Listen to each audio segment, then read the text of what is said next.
Welcome back to another classic review, everyone. This is Midnight Strike 3625, and I'm gonna need a monster because I am so wiped right now. I'm kind of in that transitional phase where you're not necessarily really wiped out, but you're not really awake either. And I kind of wanted to make this video because I've been meaning to do it for a long time, so whatever. This is going to be my review of Peace Sells by Megadeth, or their Red album, which is contrasting to their Blue album, Rust in Peace. It's kind of ironic that their albums that are known for being their best are red and blue covers, but then again, that's beside the point. This is one of the best heavy metal slash thrash albums of all time, for a number of reasons. Now, back in the day, back when whenever Megadeth first came out, it was very commonplace for a band to release an album with maybe 8 or 9 tracks. I mean, Metallica did it the same year with Master of Puppets. They did it with Ride the Lightning. Black Sabbath did it with such classics as Paranoid. And just a lot of bands were releasing a lot of material in short amounts of time, but the albums were shorter. They had less songs on them.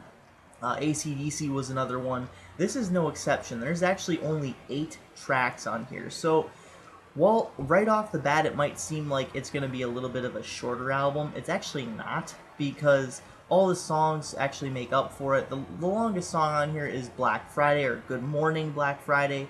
It is a little bit over, or a little bit under 7 minutes. But a lot of the other songs on here are pretty short, so I suppose you could say that it is a pretty short record, but listening through it, it actually doesn't seem that way. It seems a little bit on the long end. Now, that might be a little bit surprising to you, but with this album, they actually do have a lot going for it. This album has so much in terms of flavor, in terms of technicality. There's a lot of different guitar solos.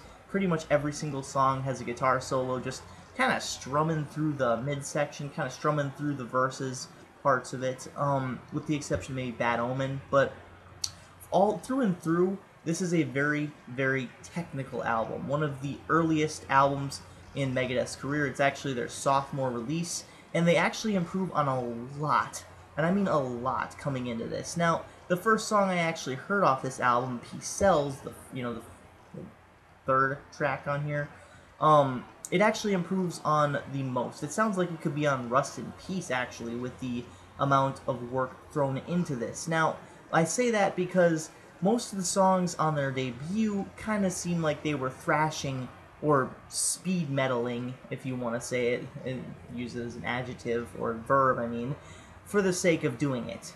Now, I say this because in every single song, it just seemed like they were playing fast for the sake of playing fast, or throwing solos in there just to fill the time. Now, before you get out your pitchforks, I will say that I love their first album, Killing Is My Business and Business Is Good. I love this album, but on some of the songs, even on Peace Sells, even on So Far So Good So What, they seem like they're just kind of throwing things in there to fill time on the track. Now, all of the solos on this album are indeed good. They sound good with the track.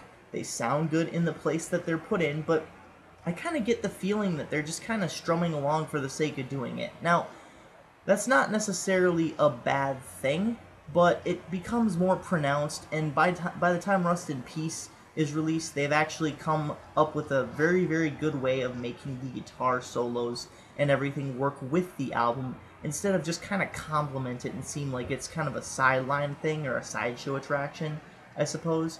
And maybe that's just them getting better as writers, kind of fleshing out their songs and their material, and kind of seeing what works, what doesn't, and the like.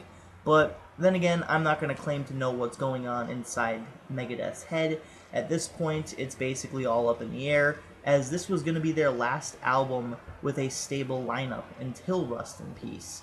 So, guitarist Chris Poland and drummer Gar Samuelson would actually leave the band, or get fired from the band, I should say, for basically having a disagreement with Dave Mustaine. And actually, Dave would go on to write a song called Liar about, I believe it's about Gar, or it could be about Chris, don't get, correct me if I'm wrong, but I believe it's about Gar Samuelson. that would appear on the next album. So Far, So Good, So What. But for all intents and purposes, this album right here that we're talking about is so chock full of flavor, so chock full of uniqueness and individuality that it's just practically its own thing. It's off on its own little world. I mean, you could show me a song from Peace Cells and I would instantly know it's from Peace Cells. One of the defining moments of Megadeth is Dave's ability to palm mute certain notes and make it sound very characteristic of that band.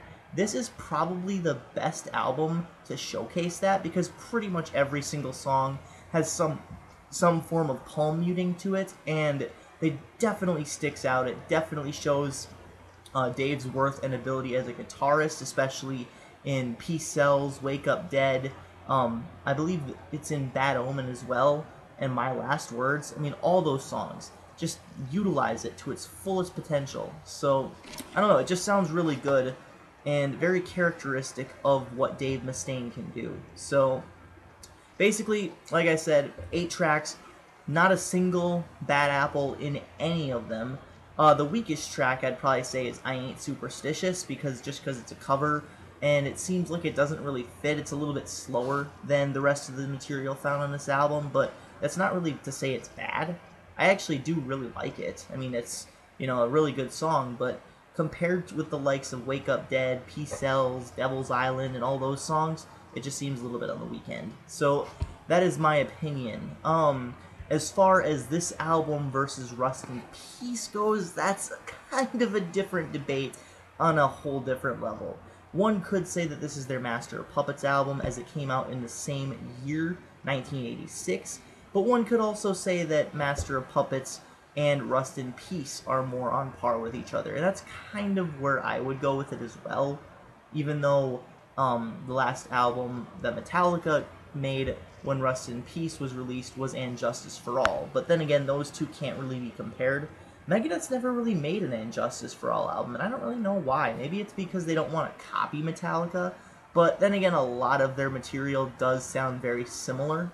And up until Endgame, Megadeth definitely proved that they were far superior in the 2000s and in the 90s than Metallica. Megadeth's better than Megadeth. Hello me, meet the real me, pretty much. Anyways, with this album though, it's basically the Rust in Peace before Rust in Peace came out. Although it's not technically as refined as that album, it definitely shows its worth as a formidable thrash album, one of the best and defining moments of its genre, especially when it was released in 1986. And I would definitely go as far as to say it's one of my favorite thrash albums of all time. However, that being said, like I said, the downfalls of that is it was released right in the thrash movement, the thrash metal movement, when solos placed at random times were very commonplace, and just kind of playing fast just to show that you could play fast without regards to how it actually sounds with the music was very commonplace. There were a few bands like Metallica, like Anthrax, that could actually make it work and could make it sound like it was working with the song instead of just complementing it.